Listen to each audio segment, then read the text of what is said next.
Bom dia, meus irmãos, meus amigos aqui do nosso grupo, Grãozinhos no Caminho, do nosso canal do YouTube. Sejam todos bem-vindos, mais uma vez, mais uma terça-feira, ao nosso pequeno estudo diário, nossa leitura do Evangelho segundo o Espiritismo, do Livro dos Espíritos, nossos grãozinhos no caminho de hoje. Nossos grãozinhos trazem ainda hoje o capítulo 24, Não coloqueis a candeia sobre o alqueire, Coragem da Fé. Todo aquele que me confessar e me reconhecer diante dos homens, eu o reconhecerei e confessarei também eu mesmo diante do meu Pai que está nos céus. E todo aquele que me renegar diante dos homens, eu o renegarei também eu mesmo diante do meu Pai que está nos céus.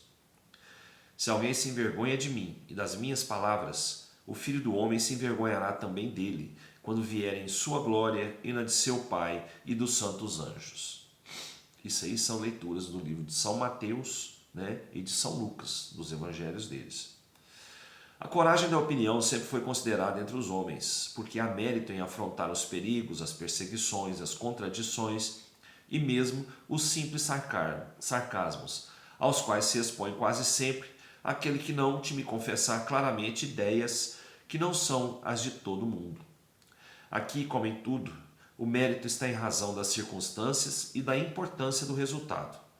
Há sempre fraqueza em recuar diante das consequências da opinião e em renegá-la, mas há casos de uma covardia tão grande quanto a de fugir no momento do combate.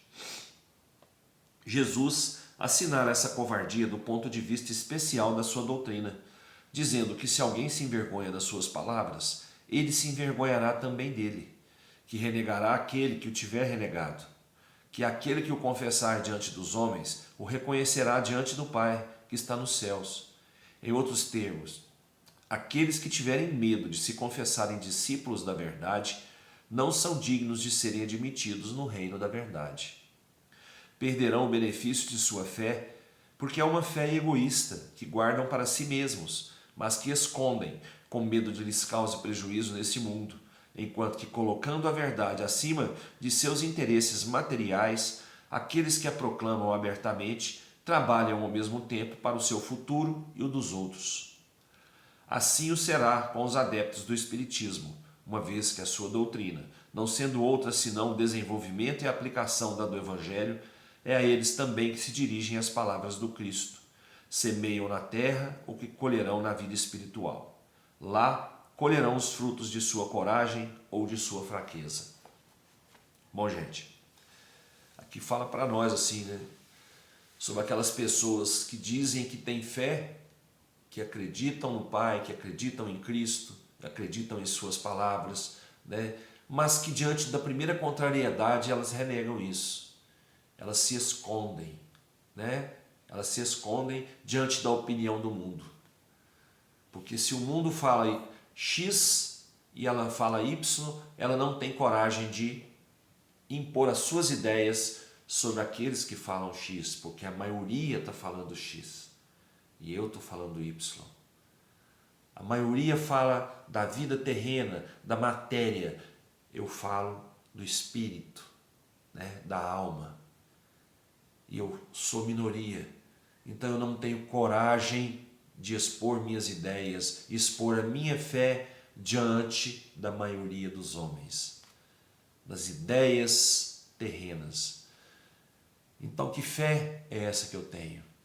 Que fé é essa que eu pratico?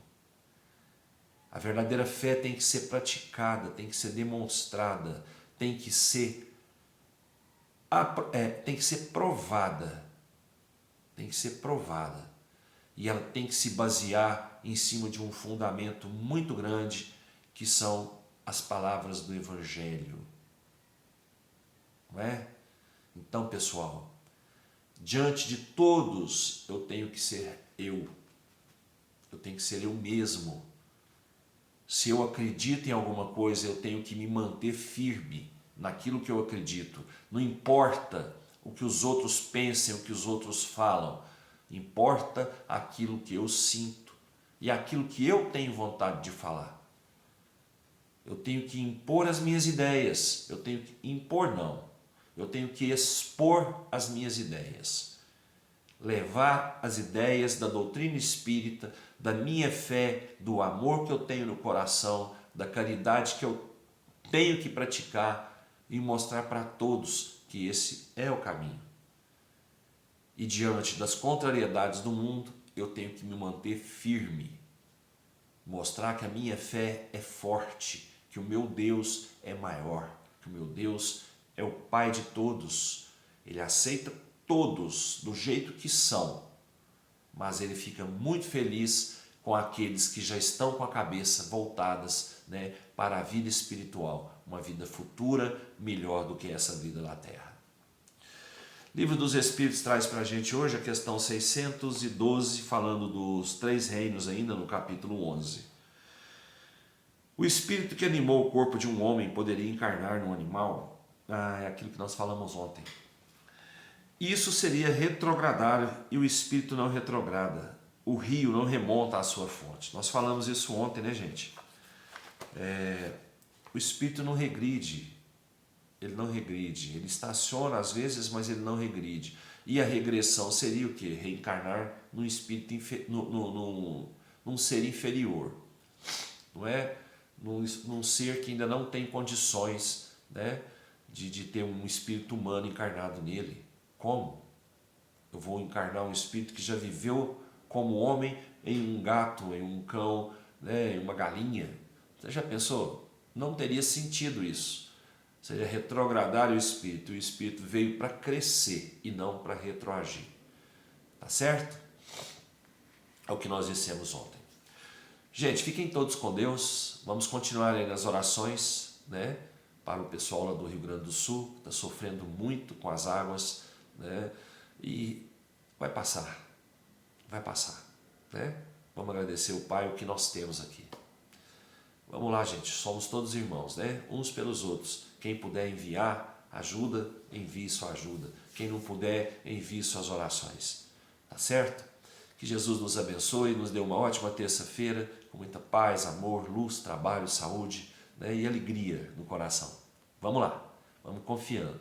Fiquem todos com Deus e até amanhã, se Ele quiser. Eu tenho certeza que Ele quer. Beijo no coração.